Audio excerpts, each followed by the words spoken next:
readers and subscribers and or people just traipsing around YouTube wondering what this is. This is Q&A number 3, question and answer with, it's just one question. Question and answer with Jacob and HP Hollow. And today's question comes from John Barnes on Facebook, and it is, what do you do with your spare time when you're not writing? There was once a period where people would ask that and we would go, because when you're a writer, writing is mostly what you do. When you're not writing, you are dreaming and or having nightmares about writing and then waking up and having to do more writing or editing. And so, however... spare time. Yeah, what is spare time, really? So we'll just begin. And Jacob, what do you like to do when you're not being an author? Well, I think we did cover some of that during the answer Not so subtle plug for our last video series. where we were talking about the tabletop games. There's a lot of that. And I do enjoy games of a wide variety. But I also, in addition to tabletop gaming, there's also role-playing, pen and paper role-playing. Oh, yes. So Pathfinder and Starfinder that we've actually just recently gotten into through a friend of ours. And you gotta tell them about the campaigns you're in based on your books, Jacob. Because there was one Dragons of Jupiter campaign. I remembered it because I played a dragon who was like this great stealthy sniper type, but my armor looked like Effie Trinket, and somehow I still managed to hide, and it was the best thing ever. Yeah, I think we were a bit liberal with the stealth checks on that one. And that I wasn't always as stealthy as you would expect. Yeah, I mean those campaigns that I ran were based. That one was based off of Pathfinder rules. Mm-hmm. The Time Reavers campaign was also based off of the Pathfinder rules. And you just kind of did those by the seat of your pants, too, didn't you? Like, wrote down the necessary stats to define the different monsters and reavers and other things, and then just kind of, like, pulled it out of the top of your head whenever you were... Yeah, pretty much. And there was boss music. You designed boss music in. Well, I I didn't design boss music. I did, from certain, video games, I did select tracks that I would then play when certain the Mantis had his own theme. The Mantis had and then did any characters from Dragons actually show up in the Dragons of Jupiter game? Yeah, Toshi. Toshi showed up. Yeah, I was NPC Toshi.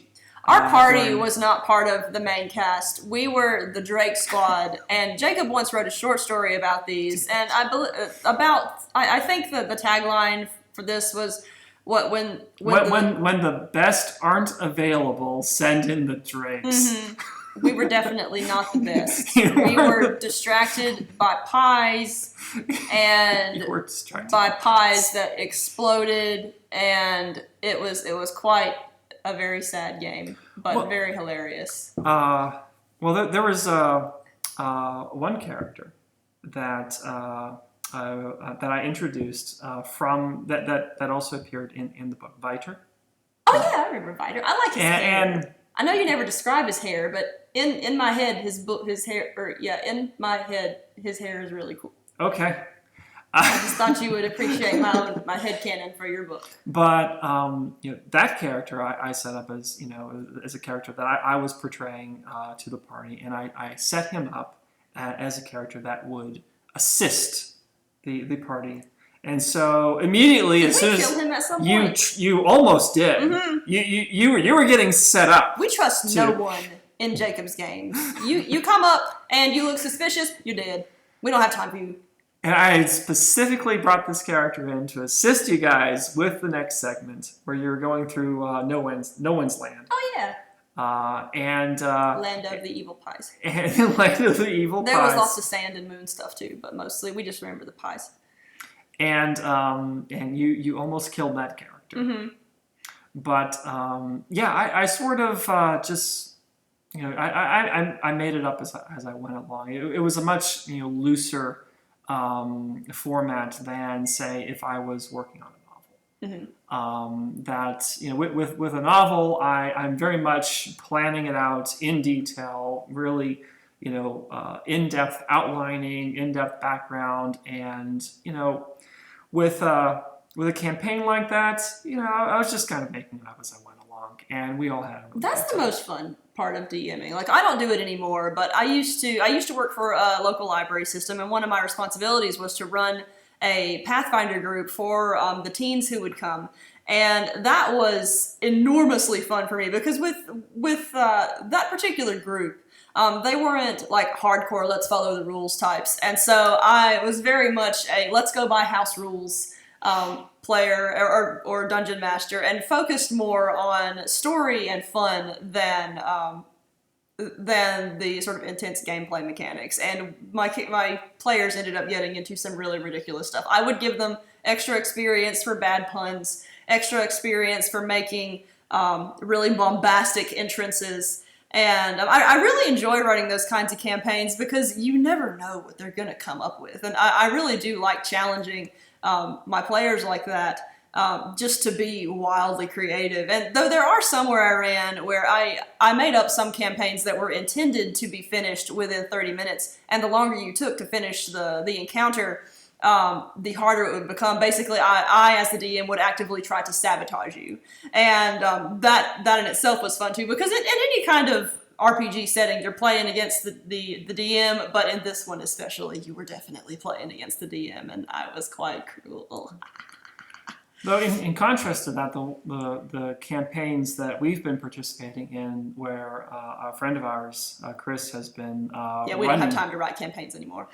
has been running the campaigns for us, and he is much more structured about it, and he has scenario books that he follows, right. And I find those really entertaining because I enjoy the combat, and like each scenario is like, okay, well, how are you going to deal with this situation? How are you going to defeat these guys?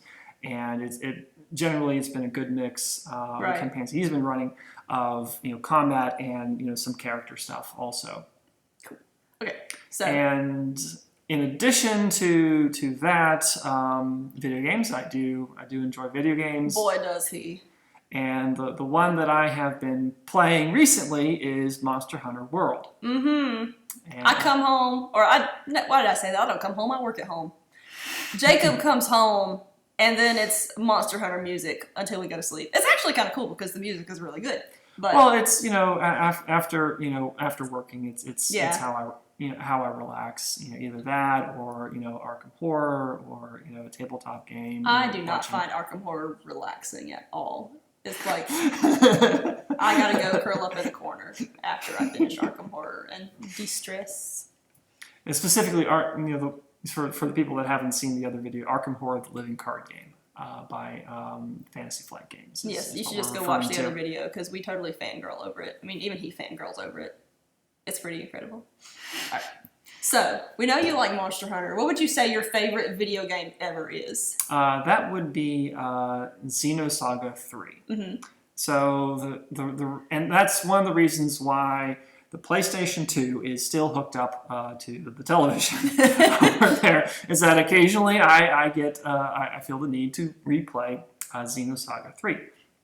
And the reason I enjoy that game so much, first of all, it's by Monolith, who's my favorite game studio, and they've been recently producing the Xenoblade games, which I also really enjoy, and we've purchased. We bought a Wii just for Xenoblade Chronicles. We bought a Wii U just for Xenoblade X, and we bought a Switch just for Xenoblade Chronicles 2. So he's a Monolith fan. I am. So, speaking about Xenosaga III specifically, so the history leading up to it, there was Xenogears, which, while a fantastic game in terms of its story, it really kind of got in my head, that story and those characters and the world. It wasn't finished. You can definitely tell with the second disc on that game that things were rushed and it was kind of pushed out the door. And then the people who were involved with that, they went off and they formed Monolith, and they produced the first Xenosaga game, which I enjoyed. Then there was the second Xenosaga game, which I suffered through, and then there was Xenosaga III, which not only was the combat much more fun than any of the previous games, either Xenogears, Xenosaga 1, Xenosaga 2. It was fast-paced and fun, but the story was basically, at that point, you'd had all this prep, and even things in Xenogears, even though it wasn't directly tied to it, there were elements that kind of found their way into Xenosaga 3. And you come to certain areas, it's like, oh, I remember this from Xenogears. Like Norkava, like Omega Metempsychosis, I think, was one of the bosses that looks like the final boss in Xenogears. Mm-hmm. And so you've gone through these essentially three games before that, and then you get to Xenosaga 3, and it's just dessert. It's just the whole thing is dessert. Really crazy dessert. And it's wonderful. Mm-hmm. So I enjoy it because it's fun to play, and also because of the story and characters in it. Yes, and I enjoy video games too, but most of mine are like whatever dance game is out that year, because I just love to flail, and I hate sitting. Like, I'm fidgeting like crazy under this table right now. And so, like, if it is a Kinect game or a Wii game or some kind of game where I can move around and go crazy, like, I have more Just Dance games than someone my age probably should. But they're what you enjoy. I know, I love them. That and the Zumba games. Now, in terms of other interests, both of us really enjoy anime. Like, my thing to do whenever I'm not writing is just see what's on Crunchyroll and go for it. And you are also an enormous anime fan, at least one would hope, considering that you wrote a whole trilogy of giant robot novels. I am. Recently we just finished Darling in the Franxx, One Punch Man, and we're always like 2 years behind everyone else for some reason. Well, because for some reason, because we're so busy. Mm-hmm. That's the reason why we're so behind. So what would you say your favorite anime is? That would be Dirty Pair Project Eden. Oh my gosh, yes, I totally forgot about that movie actually. Why that? I know why, but you got to say it for the internet. Well, it's just a really fun movie, and it's just it's art, like classic anime, you guys. The art is great. The characters and the interplay between them is fun. The action's great. The music is. I like it. I like it. And it's just every time I watch it, it puts a smile on my face. Mm-hmm. It's a very fun anime. I have to say my favorite, hands down, is Gurren Lagann, and I could do an entire video series about everything that I love about Gurren Lagann. But in particular, I like how ridiculous Gurren Lagann is. The fact that it one-ups itself every other episode in terms of raising the stakes. And I guess it's been out 10 years, so I can say spoilers now. I don't think spoilers are I love necessary. how, first of all, I really love how optimistic a show Gurren Lagann is. Despite some really dark things that happen in it, but in terms of how it ups the scales, I mean, the characters literally start living underground, having...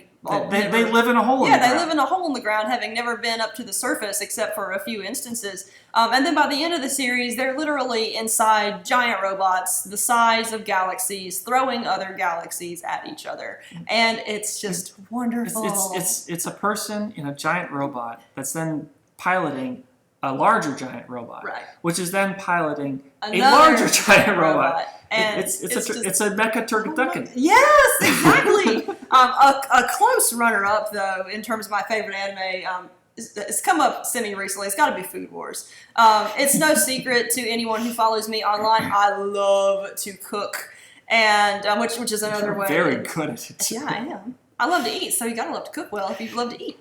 But Food Wars I particularly love. I didn't expect to love it as much as I did because especially the first episode is really fan servicey. And I generally don't like fan servicey anime. But the thing about Food Wars is that, well, first of all, the traditional fan service kind of dies off past the first episode. But it's fan service for people who say like boobs. But it's fan service for people who, more so for people who just really like really, really well animated food.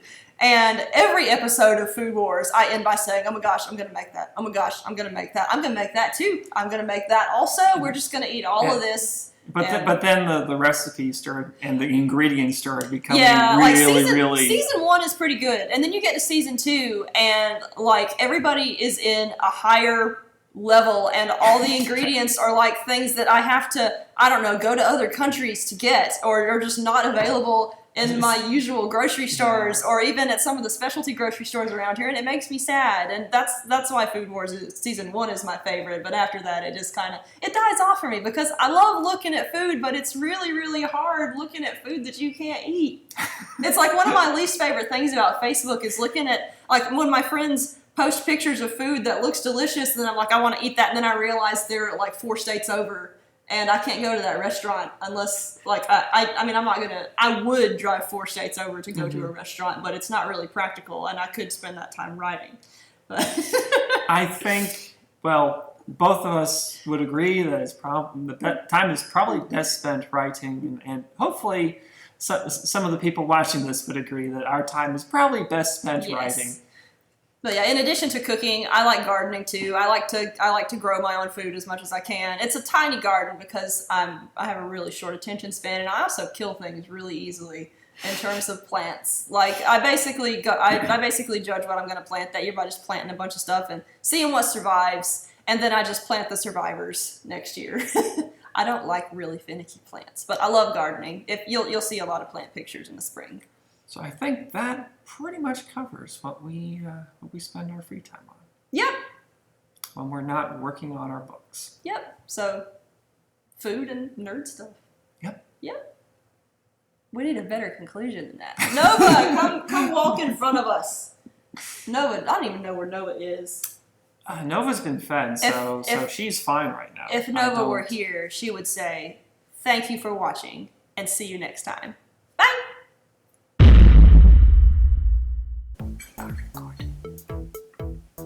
We gotta be serious authors. When have we been serious authors? Wow, that is like the most. Yeah, that didn't last very long. Nope. Remember that time we were at DragonCon and I tried to do a serious face for my Kara Sloan costume and it lasted less than a second. It did not work. I just kind of. Well, you were also. I mean that costume didn't breathe at all. I was too hot to be serious. I would just die in.